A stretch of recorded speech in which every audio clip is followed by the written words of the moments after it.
সকালে নাস্তা খাওয়ার পরে একটু রেস্ট নিলাম। রেস্ট নেওয়ার পরে এই তো ফল কাটা হয়েছিল।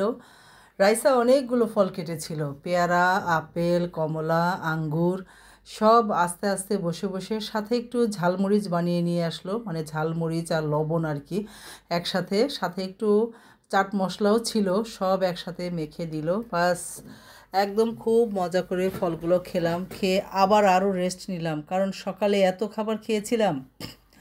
রেস্ট নেওয়ার পরে গোসল টোসল সেরে আর এই যে দেখেন দুপুরের আয়োজন, কত কিছু আয়োজন যে করেছে।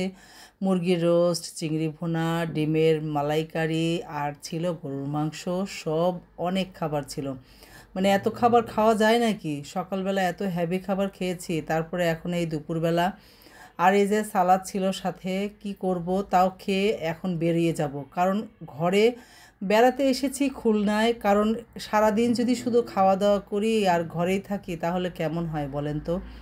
এর জন্য এখন তাড়াতাড়ি খাওয়া দাওয়া করে একদম বেরিয়ে যাব, কারণ পুরা শহরটা তো দেখতে হবে ঘুরে।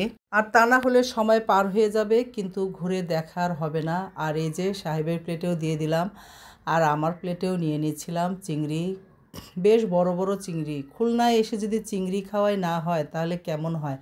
এর জন্য প্রত্যেক বেলাই মনে হয় চিংড়ি খাচ্ছিলাম, সকালে দুপুরে রাত্রে সব বেলাই আমি সব কিছু দিয়ে আমার প্লেটটা সাজিয়ে নিলাম, যা যা খাবো। এই তো নিয়ে একদম এখন খাওয়া শুরু করে দিব। গরুর মাংস, এই ডিমের কারিটা, মালাইকারিটা যে এত মজা হয়েছিল, খুব ভালো লাগছিল। পোলাওয়ের সাথে, সাদা পোলাওর সাথে আসলে এই ধরনের খাবারগুলো মিষ্টি মিষ্টি অনেক ভালো লাগে। আর আমার ছেলে তো অনেক পছন্দ করে, সাথে যদি একটা রোস্ট থাকে তাহলে তো হয়। তবে আমি রোস্টও খেয়েছি পরে আর কি, আগে মালাইকারিটা খেয়ে নেই, তারপরে আস্তে ধীরে সব আস্তে আস্তে খেয়েছি এই আর কি, রয়ে শুয়ে। অনেক ভালো লাগছিল, খাবারগুলো খুব টেস্টফুল হয়েছে। এই সুযোগে ওজনটাও কিন্তু আমি 2 কেজি বাড়িয়ে নিয়েছিলাম এত খাওয়া দাওয়া করে।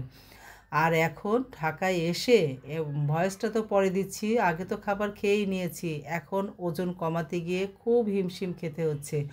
ওজন কমানো এমন কঠিন ব্যাপার, মনে হচ্ছে পাথরের মতো ওজনটা আটকে আছে, একটুও কমাতে পারছি না। কিভাবে যে কমাবো, কেউ জানা থাকলে আমাকে পরামর্শ দিন। আর না হলে পুষ্টিবিদের কাছে যেতে হবে, যে তাদের কাছ থেকে একটা ডায়েট চার্ট নিতে হবে, তাহলেই হয়তো এই ওজনটা কমবে। তা না হলে কোনোভাবেই কমানো যাচ্ছে না। কারণ একবেলা যদি একটু কম খাই, অন্যবেলা দেখা যাচ্ছে একটু বেশি খাবার খেয়ে ফেলছি। ভাত তরকারি না হোক, অন্যান্য খাবারই যখনই খাচ্ছি মনে হয় ওজনটাও ঠিক আবার আগের জায়গায় যেয়ে দাঁড়িয়ে যাচ্ছে। যাক, এভাবে তো খাওয়া দাওয়া শেষ করলাম, এখন সবাই রেডি, বেরিয়ে যাব। আজকে শুধু ঘুরবো পুরো বিকেল থেকে সারা রাত, আপনাদের দেখাবো কিন্তু।